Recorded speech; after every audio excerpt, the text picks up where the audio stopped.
아멘.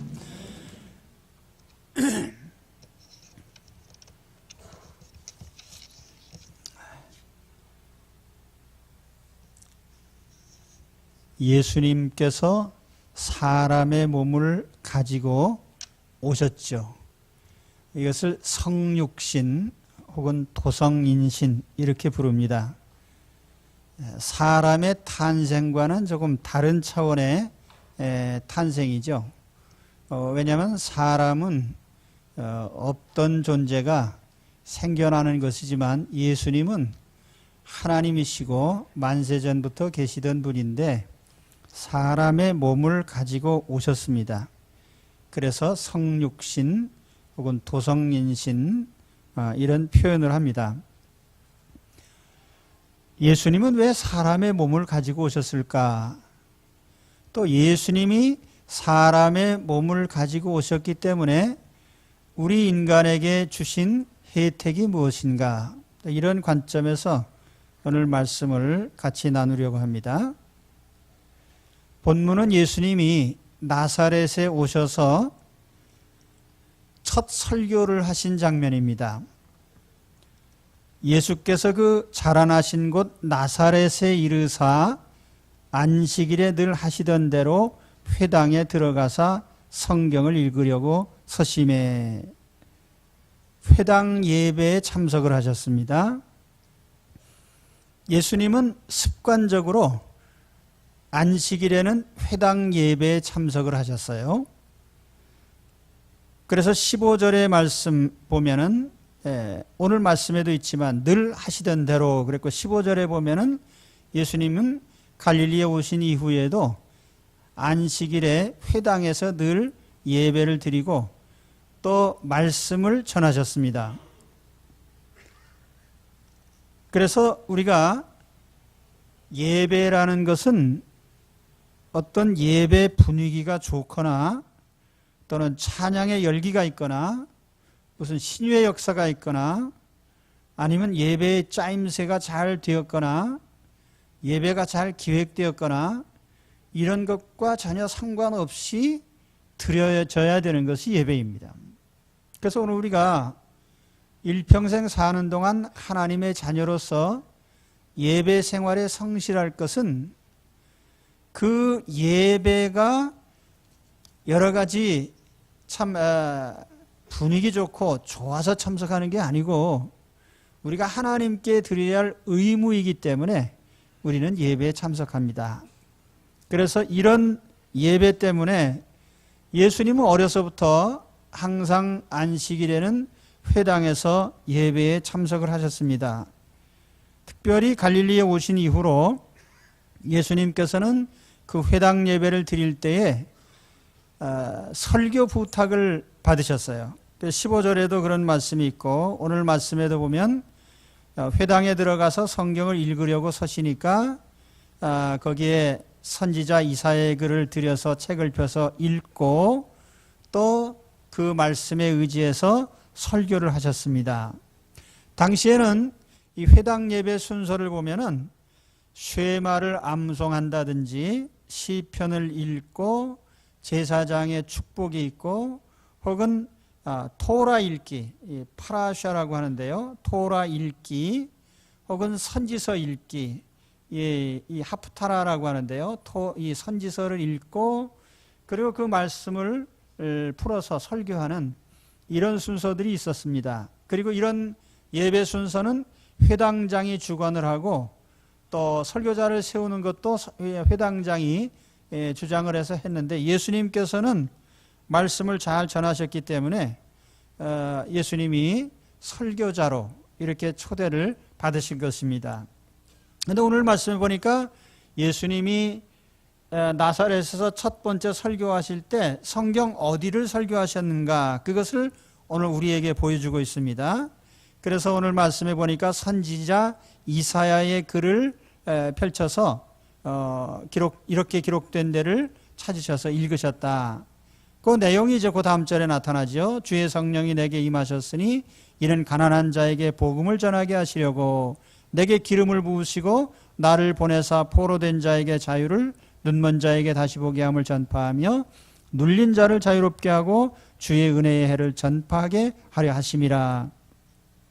이 귀절이 이사야서 어디에 나온 것이냐면은 이사야서 61장 1절에서부터 3절까지 그 내용이 나옵니다. 그래서 이사야서 61장을 다시 보시면은 주 여호와의 영이 내게 내리셨으니 이는 여호와께서 내게 기름을 부으사 가난한 자에게 아름다운 소식을 전하게 하려 하심이라. 나를 보내사 마음이 상한 자를 고치시며 포로된 자에게 자유를, 갇힌 자에게 노임을 선포하며 여호와의 은혜의 해와 우리 하나님의 보복의 날을 선포하여 모든 슬픈 자를 위로하되. 그래서 요 귀절을 예수님께서 읽으시고 설교를 하셨습니다. 그런데 21절에 보면은 이 말씀을 읽으신 후에 자, 이 말씀이 오늘 너희 귀에 응하였다. 이 말씀이 오늘 성취됐다. 이렇게 지금 선포를 하셨습니다. 자, 그러면 예수님이 읽으신 이사야서 61장의 이 말씀은 무엇인가 하면 메시아에 대한 예언의 말씀이에요. 메시아가 오시면 이런 은혜와 혜택이 주어지리라. 이제 그런 말씀인데요. 그런데 이 내용을 다시 토라에 있는 율법에 있는 말씀을 보면은 레위기 25장에 희년이라고 하는 규례에 이런 내용들이 기록되어 있습니다. 그래서 우리가 성경을 보면은 신약의 예수님이 이룬 그 사건이 예언서에 기록이 되어 있고 그 예언서는 다시 모세가 기록한 5권의 책이죠. 창세기, 출애굽기, 레위기, 민수기, 신명기, 이 토라에 역시 또 기록되어 있어요. 그래서 하나님의 계시가 이와 같이 모세 시대부터 선지자를 통해서 예수님에게 이렇게 역사적으로 성취되어 간 그 과정을 보여주고 있습니다. 그래서 오늘 예수님이 이사야서 61장을 읽으시면서 야, 이 말씀이 오늘 이루어졌어 라고 말씀하신 것은 그 말씀이 이사야서에 기록이 되어 있고 이사야서는 다시 레위기 25장에서 기록된 말씀을 다시 인용한 것입니다.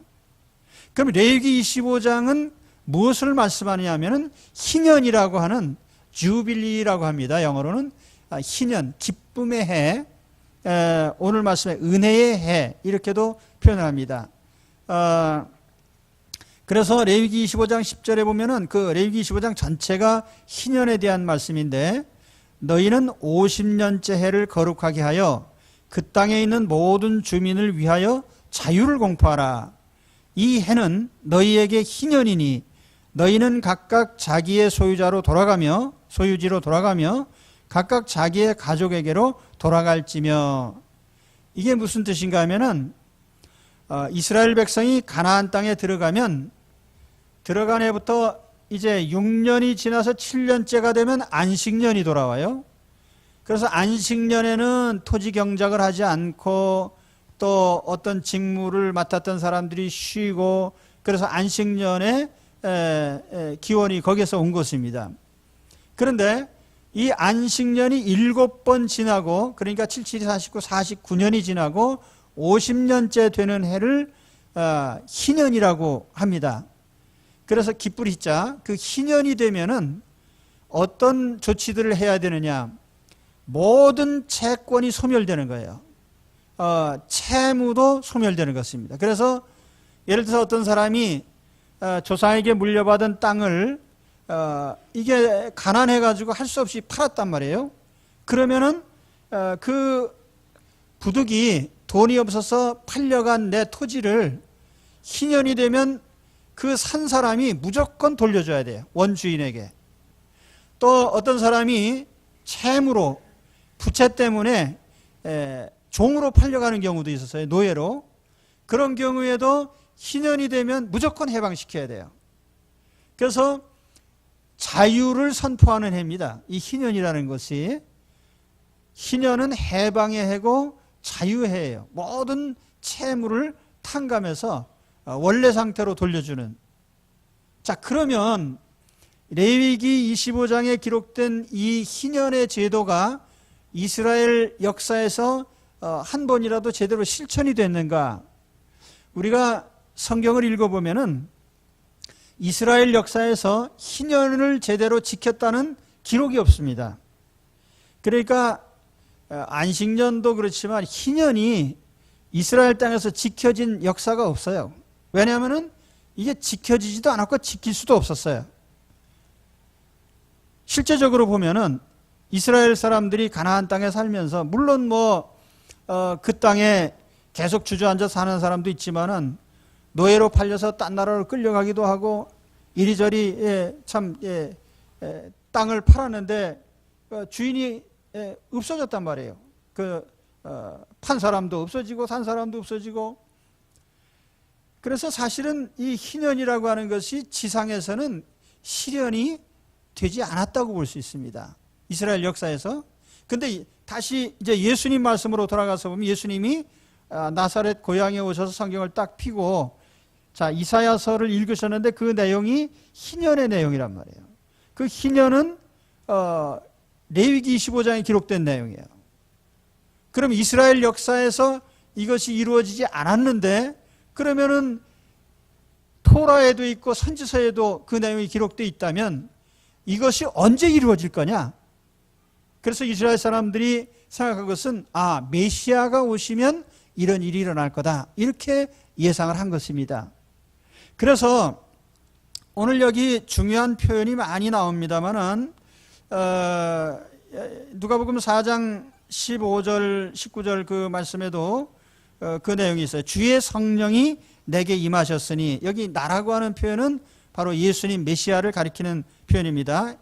1인칭 이는 가난한 자에게 복음을 전하게 하시려고 내게 기름을 부으시고, 여기 기름 부었다는 말이 나옵니다. 기름 부었다는 말이 히브리 말로는 메시아입니다. 기름 부음 받은 자, 메시아.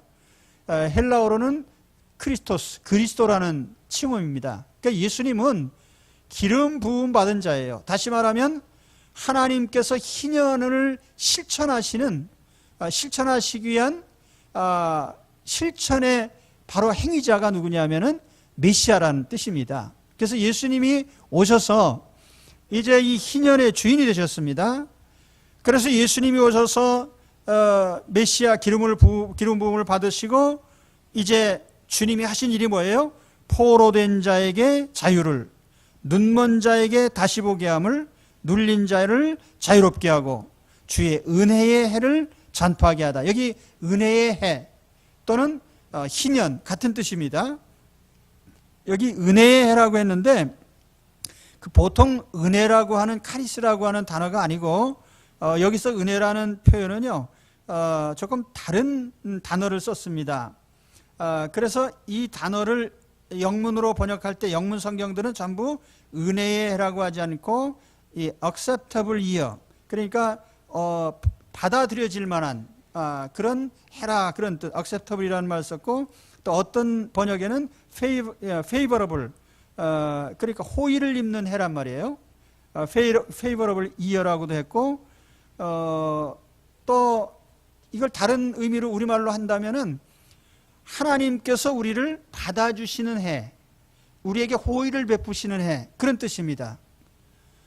예수님이 오셨을 때 이제 희년이 선포됐는데 그 희년이라는 의미가 하나님이 받아주시고 하나님께서 호의를 베푸시는 해라, 그 뜻이에요. 그래서 이 희년의 선물이 뭡니까? 그러면 희년이 돼서 오늘 우리가 받을 선물이 뭡니까? 메시아를 통해서 예수님이 선포하신 것이 뭐냐면 포로된 자에게 자유를 주겠다. 그래서 우리 예수님께서 오셔서 우리가 첫 번째로 얻은 선물이 자유입니다. 포로로부터 자유. 이렇게 얘기하면은 난 포로된 적도 없는데 난 자유인이고 팔려간 적도 없고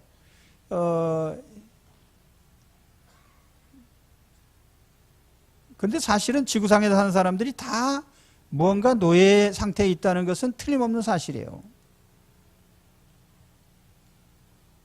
왜냐하면은 내가 노예가 아니라면 내가 최선의 삶을 추구할 텐데 그렇지 않거든요. 인생을 파멸로 끌어가는 사람들이 많아요. 그러면서도 자기가 결정했다 그래요. 나는 망할 권리도 있다. 망할 권리도 권리는 권리인데, 그러나 이 멀쩡한 인생을 망하게 하는 것이 과연 자의냐? 그렇지 않다는 게, 우리가 다 노예 상태에 있단 말이에요. 다시 말하면 죄의 포로이고 마귀의 포로이고 지옥의 포로가 돼서 하나님의 진노로 말미암아 다가오는 것들을 다 당하게 돼 있어요. 그 영적으로 보면 우리가 죄의 포로이고 마귀의 포로예요. 착한 일을 하고자 하는 의지가 다소간 있어도 의지대로 되질 않습니다. 그래서 오늘 우리가 이 세상 사는 동안에 죄 때문에 망하게 되어 있는 거죠. 인류는 뭐 핵무기 때문에 망하지도 않고요. 무슨 자연재해 때문에 망하지도 않아요.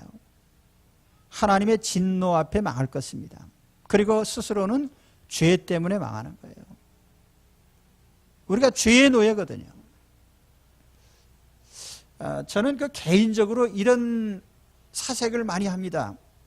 자, 인류가 만들어낸 것이 제일 좋은 정치제도가 아직까지는 민주주의 체제라고 하는데, 자유민주주의 체제가 점점 대중들의 인기영합주의로 나갑니다. 옳고 바르기 때문에 국회에서 결의한 적이 별로 없어요. 대개는 다수가 원하는 쪽으로 결정을 하게 돼 있어요. 이렇게 하다 보니까 이 민주주의라는 것이 점점 사실은 민주주의가 최선은 아닙니다. 우리가 출애굽 역사를 보면은, 그리고 또 예수 믿는 사람들은 민주주의 너무 좋아하면 안 됩니다. 출애굽 시대에 보면은 모세가 이스라엘 백성들을 애굽에서 이끌고 가나안으로 들어가는데, 그때 모세를 따르던 백성들이 하나같이 모세한테 반대를 했어요. 너 왜 이렇게 엉뚱한 데로 끌고 와서 우리 죽이려고 하냐. 그래서 다 애굽으로 돌아가죠. 그때 만일 주민 투표를 했으면은, 국민 투표를 했으면 그때 60만 3,550명 중에 2명만 찬성했거든요. 나머지는 다 반대했다고. 그러면은 어디로 갑니까? 가나안에 못 들어가는 거예요. 그게 하나님의 원리입니다. 오늘 이 세상도 마찬가지인데, 어떤 현명한 자가 상황 판단을 바로 해서 이렇게 하면 절대로 안 됩니다, 바른 길로 가야 됩니다라고 백날 외쳐도 소용없어요. 민주주의는 다수결이니까. 제가 그래서 민주주의는 최선이라고 말한 적이 없습니다. 민주주의는 차선책인데, 그 차선조차도 항상 다수의 악한 사람들의 의견이 반영되기 때문에 최선의 길을 택할 수가 없고, 그래서 결국에는 차악으로 해서 이제 점점 어떻게 내려갑니까? 그러다 망하는 거예요. 그래서 지금 무슨 얘기하는 겁니까?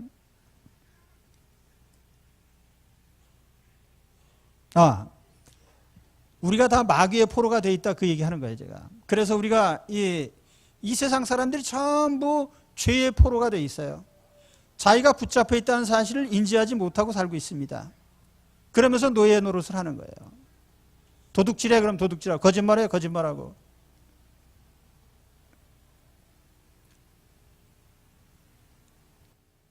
바로 이런 사람들을 주님께서 풀어주셨어요. 오늘 마음이 매개나 영적으로 매인 분들이 있다면 다 예수 그리스도로 말미암아 해방되시기를 바랍니다.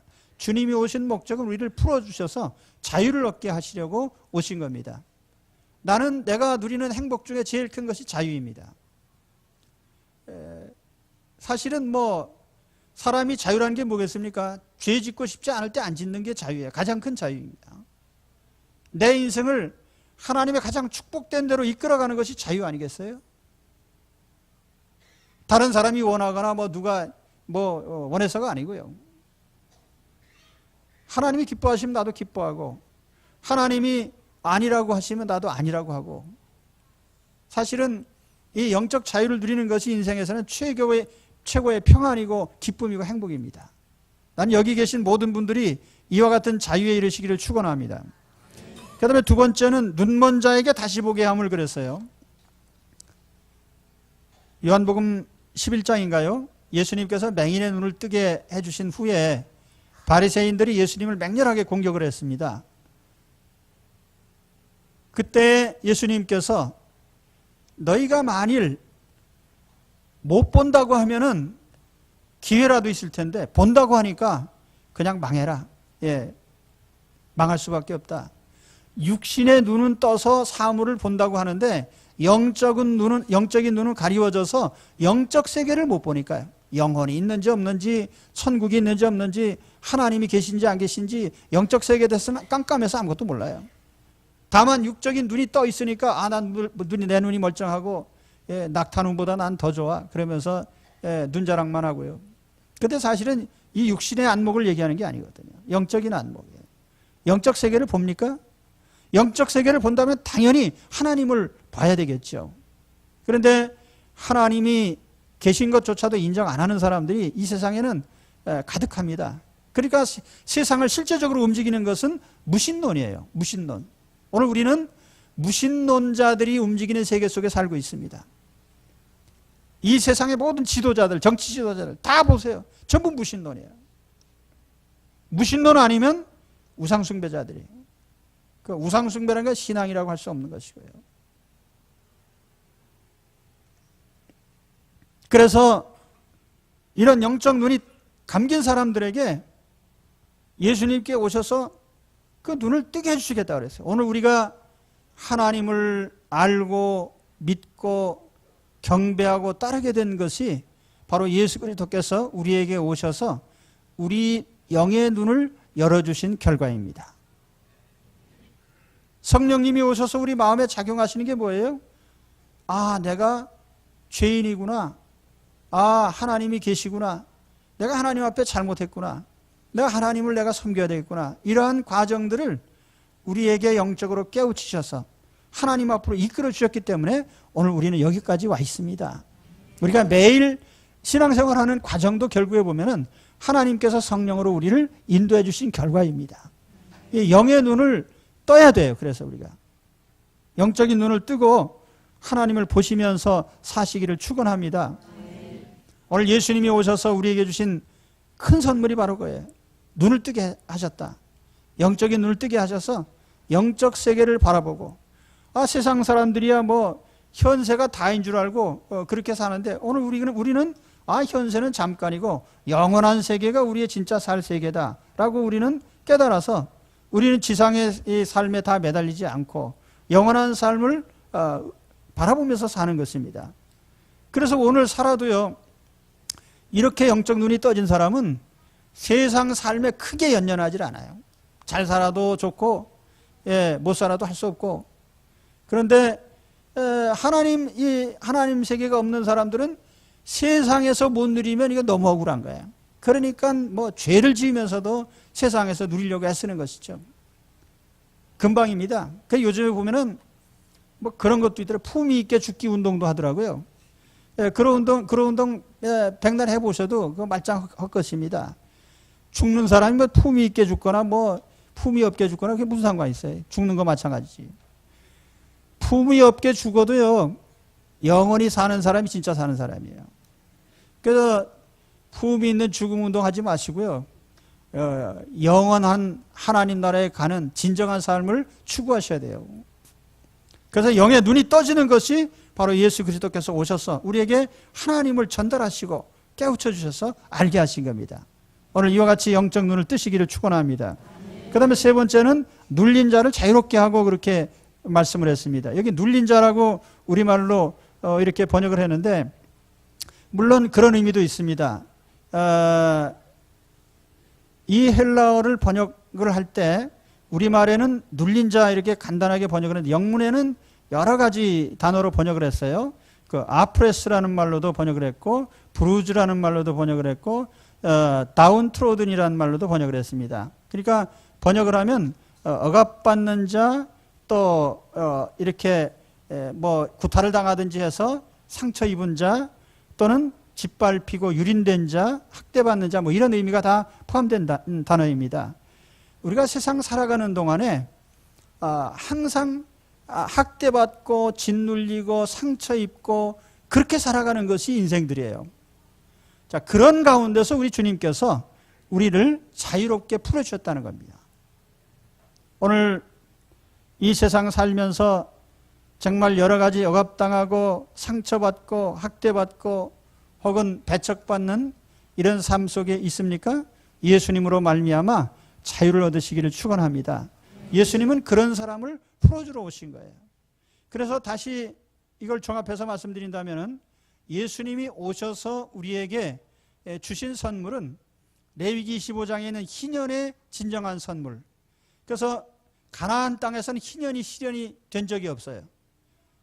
노예를 풀어준 적도 없고 땅을 원주인에게 다 돌려준 적도 없고 가난한 사람 계속 가난하고 그 문제가 해결이 안 됐단 말이에요.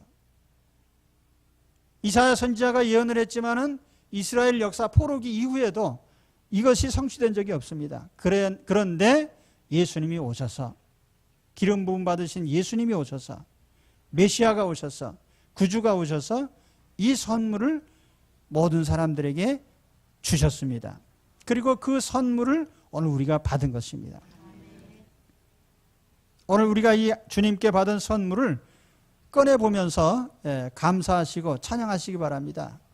오늘 12월 25일 날 오늘 가면 뭘 주실까? 뭘 주실까가 아니고 주머니에서 받은 걸 꺼내보시기 바랍니다.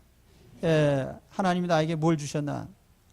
아이들은 성탄절이 되니까 무슨 산타 할아버지 선물을 기다리는데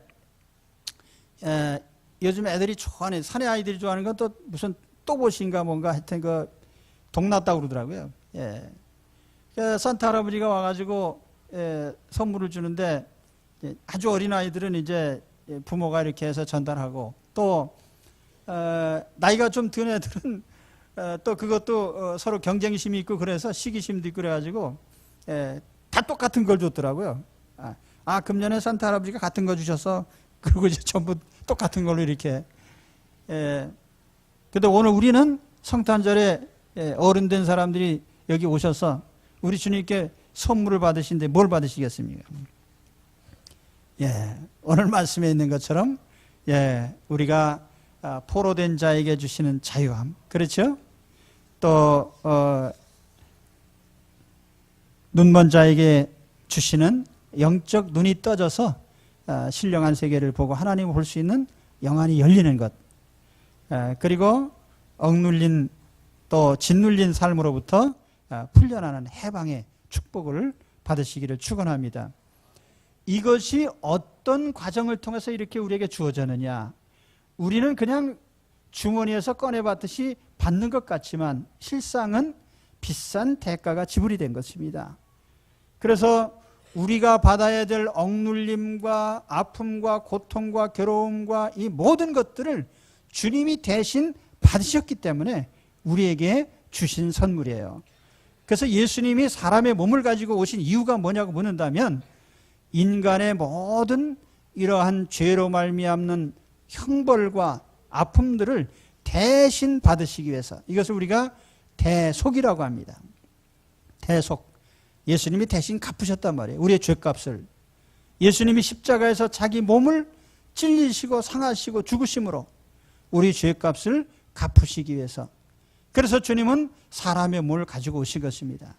우리 성육신의 이유에 대해서 여러 가지 얘기들 해요. 예수님이 인간과 같이 낮아지시기 위해서 몸을 입으셨다. 또는 예수님께서 하나님, 눈에 보이지 않는 하나님이 어떤 분인지를 구체적으로 보여주시기 위해서 사람의 몸을 가지고 오셨다. 그러나 그 여러 가지 이유 중에서도 가장 큰 이유는 자신의 몸을 제물 삼아서 우리의 죄를 속죄해 주시는 데 있습니다. 오늘 그래서 우리가 자유를 얻고 영의 눈을 뜨고 억눌린 데서 풀려나게 된 거예요.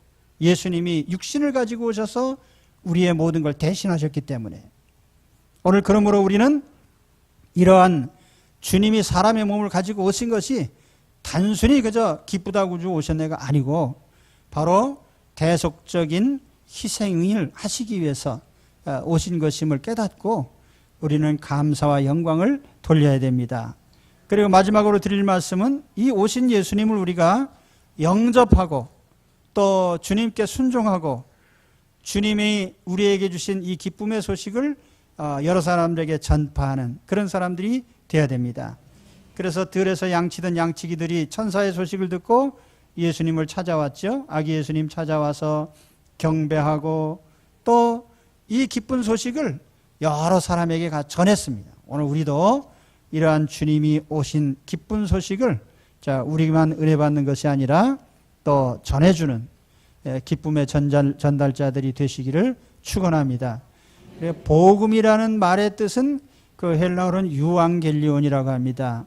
유란 말은 좋다는 뜻이에요. 그래서 영어로 good이라고 하고요.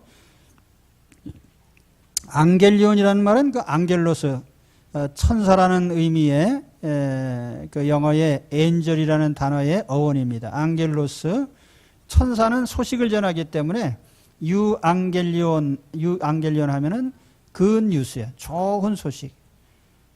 온 천하 사람이 다 기뻐할 좋은 소식.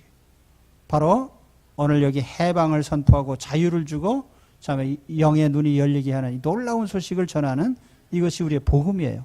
그래서 예수님이 오셨다는 것이 바로 이런 굿뉴스입니다. 오늘 이 굿뉴스를 또 사방에 전하시기를 주의 이름으로 축원합니다. 그러면 기도하겠습니다.